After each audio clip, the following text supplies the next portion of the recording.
Hello everyone, कैसे हो आप सभी। अभी बस नहा के आई हूँ। सुबह का टाइम मिल जाता है मुझे कैमरे में वीडियो शूट करने का, क्योंकि इस टाइम विहान सो रहा होता है, मम्मी भी आराम कर रहे होते हैं। अभी मम्मी बेड पे थे, सो रहे थे, लेटे हुए थे, और विहान भी मम्मी के साथ ही सो रहा था। पापा जी उठ गए थे, उठ के अपनी सुबह की चाय पी रहे थे, क्योंकि मेरे पापा जी सुबह जल्दी उठते हैं, मेरी तरह है उनकी हैबिट। और सुबह जल्दी उठने की मम्मा आराम से उठती हैं। मतलब एक होता है ना, मेरे पापा जी की शुरू से ही है हैबिट, मतलब सुबह 5 बजे उठ जाएंगे, रात को 10 बजे सो जाएंगे, मतलब फिर सुबह जल्दी उठने की आदत है। और मैं बिना अलार्म के सुबह जल्दी उठ जाती हूँ। मेरी भी आदत है सुबह जल्दी उठने की, रात को टाइम से सोना और सुबह जल्दी उठना, ये मेरी शुरू से ही आदत है। तो अभी नहा के आई थी मैं, नहा के सुबह सुबह नहा के फिर मैंने कहा आप लोगों से अभी बात कर लेती हूँ, क्योंकि दिन में ना यहाँ जहाँ हम अभी मैं बैठ के बात करती हूँ ना, यहाँ कंस्ट्रक्शन का काम चल रहा है और इतना तेज़ शोर होने लग जाता है ना, तो इसीलिए मैंने कहा सुबह ही वीडियो शूट करके आप लोगों को अपडेट भी दे दूँगी और आप लोगों से कुछ बातें भी कर लूँगी। तो देखिए अपडेट तो देखो, अभी कुछ भी अपडेट देना कोई मतलब वो है ही नहीं, क्योंकि डॉक्टर्स ने अभी बोला है 4 दिन का टाइम बोला था कि 4 दिन बाद मतलब हम धीरे धीरे वेंटिलेटर हटाने की कोशिश करेंगे, बस वही बात है जब तक। और फिर उन्होंने कहा था कि तो अभी टेस्ट चल रहे हैं मेरे भाई के, तो सारी जो भी रिपोर्ट्स हैं वो आ जाएंगी, उसके बाद वो एक मतलब होता नहीं है कि प्रॉपर एक मतलब अपडेट वो अपनी तरफ से सब कुछ बता देंगे। उन्होंने टाइम का है 3-4 दिन में सब कुछ क्लियर क्रिस्टल बता देंगे, सारी बातें सारी चीज़ें।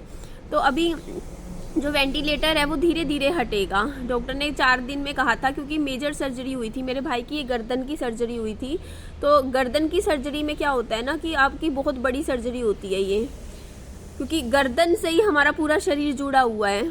तो ऐसे में अगर ये चीज़, ये सबसे ज़्यादा मतलब यही थी प्रॉब्लम वाली चीज़, क्योंकि अगर ये चीज़ पे देखो, अगर कुछ भी मान लो ऑपरेशन में गड़बड़ हो जाती, सर्जरी में गड़बड़ हो जाती, तो वो आपकी लाइफ को अफेक्ट कर सकती थी। तो सर्जरी हुई है, तो उसकी वजह से ही देखो अभी क्या है ना, क्योंकि इतनी मेजर सर्जरी है, क्योंकि हम यहाँ से ही सांस लेते हैं, यहीं पर ही हड्डी होती है गर्दन पे ही, तो इसीलिए ना अभी वेंटिलेटर अभी नहीं हटा सकते, डॉक्टर ने यही कहा था, क्योंकि रखेंगे, क्योंकि वो किसी भी तरीके का अपनी साइड से रिस्क नहीं ले सकते ना कि हाँ ऐसे मतलब ऑक्सीजन पे इस वजह से।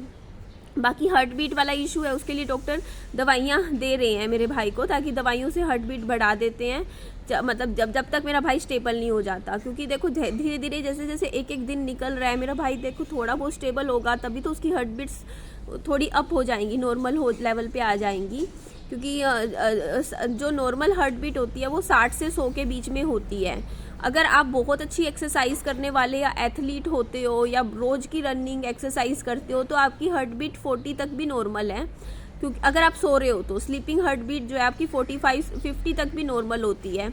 लेकिन अगर हम जैसे नॉर्मल लोगों के लिए नहीं होती, नॉर्मल जो मतलब ज़्यादा एक्सरसाइज नहीं करते हैं, इतनी फिटनेस नहीं करते हैं, ये चीज़ होती है। बाकी मुझे पूरा भरोसा है डॉक्टर्स पे, नर्सिस पे, पूरा टाइम मतलब वहीं पर रहते हैं, उन सामने ही बैठे रहते हैं, मतलब पूरा स्टाफ है वो पूरा ध्यान रख रहा है मेरे भाई का। तो बस आप लोगों की बस ये है कि आप लोगों के कमेंट्स आते हैं कि आप प्रे कर रहे हो, भगवान जी से नाम ले रहे हो। मेरी फैमिली में किन्हीं ने सुंदरकांड रख रखा है इस टाइम, जब तक मेरा भाई ठीक नहीं होता सुंदरकांड चलता है रोज़ डेली का मेरे भाई के जल्दी रिकवरी के लिए। तो बस सब यही प्रार्थना कर रहे हैं कि जल्दी से जल्दी ना मेरा भाई ठीक हो जाए। बाकी हम जहाँ भी हैं देख सकते हो, हमने कोई स्वेटर नहीं पहना हुआ है, तो यहाँ पे कोई ठंडा मौसम नहीं है। जितना मेरे वहाँ हिसार में था मौसम, उतना ही मौसम है यहाँ का, कूलिंग मतलब उतनी ही टेम्परेचर है, सेम टू सेम। तो कोई ऐसा नहीं है कि जर्सी पहननी या स्वेटर पहनने की ज़रूरत यहाँ हमें पड़ रही है, ऐसा कुछ नहीं है। और जो कमेंट्स आ रहे थे कि खाना वाला, तो मैंने आपको बता दिया कि होटल में है, होटल में खाना खुद से नहीं बनाते हैं हम लोग, रसोई वाला कोई कंसेप्ट नहीं होता होटल्स में, तो खाना हम नहीं बना सकते हैं। पर जो भी खाना आ रहा है वो बिल्कुल घर जैसा खाना आ रहा है हम लोगों के लिए, बहुत बिल्कुल ऐसा नहीं होता कि स्पाइसी हो, मिर्च मसाले वाला हो, या बहुत ऐसा हो कि खा नहीं सकते हो। बहुत सिंपल सोबर सा खाना आता है, खाने लायक होता है। बाकी ये है कि मैं भी पता है अभी मेरी हालत क्या है, कि मेरी आदत है सुबह से रात तक काम करने की। आप लोगों को भी पता है मैं अपने घर में क्या करती हूँ, पूरा दिन लगी रहती हूँ, इतने बर्तन धोना, कपड़े धोना, विहान के सारा काम करना, घर की सफाई करना, मैंने मेड नहीं रख रखी, सारे काम मैं खुद अपने हाथों से करती हूँ। तो यहाँ पे आने के बाद ना मुझे अजीब सा ना वो लगने लग जाता है, क्योंकि खाली बैठने की आदत नहीं है बिल्कुल भी, काम करने की आदत है। जैसे घर के तो करती थी वीडियोस वगैरह का भी, तो अब पता क्या है, खाली बैठना पड़ जाए ना तो मेरी बॉडी में ना दर्द होने लग रहा। मैं 2 दिन से देख रही, मैं कहा मेरी बॉडी में मैं लेटे लेटे या आराम करने से भी जैसे आदत नहीं है इतनी आराम करने की। मैं तो मेरा रूटीन रहता था पूरा दिन मैं घर के काम कर रही हूँ, रात को थकी हारी सो जाती थी, मेरे को थकान हो जाती थी। बट अब मेरे को क्या है ना, मेरी बॉडी मतलब एक होता नहीं कि काम नहीं कर रही, तो उस चीज़ से भी मेरे को अजीब सा वो लग रहा, फील हो रहा था। तो कल मैं पापा जी और विहान गए थे, यहाँ की जो लोकल मार्केट है इधर, विहान के लिए चप्पल खरीदनी थी, क्योंकि विहान जूते पहन के आया था यहाँ। और पूरा दिन वही है ना, जब भी बाहर घूमने जाओ उसको जूते पहना देते हैं, बट यहाँ चप्पल मिली नहीं। 1-2 मतलब शोरूम्स, मतलब यहाँ पे ना सारे ब्रांडेड शोरूम्स हैं, सारे ब्रांडेड बड़े बड़े शोरूम्स हैं, जो बड़े बड़े शोरूम्स होते हैं वो हैं। तो हम पूरा घूमे कि कोई लोकल दुकान मिल जाए, कुछ तो मिले। तो एक दुकान थी वहाँ मूची ब्रांड का कुछ मिल रहा था, वहाँ भी बच्चों का कुछ नहीं मिला, विहान का साइज़ का कुछ नहीं था। चप्पल लेनी थी हमें तो बेसिक, तो इतना घूमे हम, इतना ज़्यादा घूमे कि कुछ तो बच्चे के लिए मिल जाए। एक मेरे को अपना चश्मा बनवाना था, एक दुकान दिखी तो है मुझे यहाँ पे, क्योंकि यहाँ पे सब कुछ बहुत महंगा है, बहुत ज़्यादा महंगा है। क्योंकि ना यहाँ पे ना वो है, क्या बोलते हैं, पूरा ये मार्केट है ब्रांडेड शोरूम्स की, और आपको तो पता ही है शोरूम्स वगैरह में कितना महंगा मिलता है हर एक चीज़। मतलब नॉर्मल चप्पल भी लेने जाओ तो 2-2.5 हज़ार की आती है, और वैसे चाहे 200 रुपये की ले लो, 200-250 रुपये की। तो वही है ना कि अपना भी बजट मुझे देखना पड़ता है। तो मैं देख रही थी कि कोई छोटी सी दुकान मिल जाए जहाँ विहान के लिए एक जोड़ी चप्पल मिल जाए, बट मुझे नहीं मिली। मैंने कहा चल कोई बात नहीं, वैसे भी हम कौन सा विहान को इतना घुमाने लेके जाते हैं या बाहर लेके जा रहे हैं। फिर मैंने छोड़ा, कोई बात नहीं, नहीं मिल रही चप्पल तो हम ना विहान को ना, जैसे घर पे तो वैसे भी वो नंगे पाँव भी, कमरे में तो नंगे पाँव भी रहता है, वैसे भी वो चप्पल नहीं पहनता, हम भी नहीं पहनते चप्पल। तो बाहर लेके जाना कभी कभी तो होता है, एक दिन में एक ही बार तो आता है वो शाम को घूमने। तो शाम को विहान को मैं जूते ही पहना दूँगी। देखो टाइम है, किसी तरीके से निकालना है तो मैनेज तो करना ही है। कल बाकी एक ईयरफोन ख़रीद के लाई हूँ मैं, ईयरफोन 150 रुपये की आई ईयरफोन मैंने ख़रीदी है। क्योंकि मैं क्या है ना अभी, क्योंकि रात के टाइम मेरे को ये होता है कि अभी, क्योंकि देखो पहले तो मैं अकेली रहती थी तो ना मैंने कभी ईयरफोन की मेरे को इतनी ज़रूरत ही नहीं पड़ी। जैसे मैं मोबाइल में भी कुछ अगर देख रही हूँ तो मैं मोबाइल की वॉल्यूम ऑन कर लेती थी। बट अब क्या है, देखो पापा जी, मम्मी, मैं और विहान, हम चारों एक कमरे में हैं। तो अब क्या होता है ना कि ऐसे में अगर मैं मोबाइल में, मान लो कि मैं 10:30-11 बजे, मान लो मम्मी सो गई हैं या पापा जी सो गए हैं, और फिर मैं मोबाइल फ़ोन चलाऊँ या कुछ भी मोबाइल में अगर मैं देख रही हूँ, तो मेरे को लगता है कि डिस्टर्ब हो रहे हैं मेरी मम्मी या पापा, उनको आवाज़ आएगी मोबाइल फ़ोन की, या विहान ही सो जाता है। तो फिर मैं क्या करती हूँ, अब मैंने ईयरफोन कल इसीलिए ली, मैंने कहा नहीं एक छोटी सी ले ले ईयरफोन, रास्ते में ही मिल रही थी, जैसे हॉस्पिटल जाते हैं ना तो वहाँ पे, क्योंकि यहाँ पे मोबाइल फ़ोन्स का बहुत ज़्यादा है। मतलब एक गली में ना 5 लोग बैठे हैं, मतलब मोबाइल फ़ोन के कवर बेचने वाले और मोबाइल फ़ोन का ये मतलब ये ईयरफोन चार्जर, ये सब चीज़ों वाले बेचने के लिए इतने लोग, मतलब इस चीज़ों में बहुत है। तो फिर मैंने ले ली एक ईयरफोन, मैंने कहा परेशान नहीं करना, क्योंकि मैं भी इस टाइम क्या है ना ऐसे ही स्टोरीज़ देखती रहती हूँ, पॉजिटिव स्टोरीज़ की, मतलब इस तरीके से ठीक हो गए, इस तरीके से। बाकी हाँ, मतलब हॉस्पिटल जाने की इतनी हिम्मत नहीं होती है, डर लगता है बहुत ज़्यादा हमें। तो मैं तो मतलब पूछती नहीं हूँ, मैं मतलब जैसे पापा जी जैसे मिल के आए, हॉस्पिटल से आए, तो मेरी तो इतनी हिम्मत नहीं होती पापा जी से पूछने की भी कि मेरा भाई कैसा है, क्या है।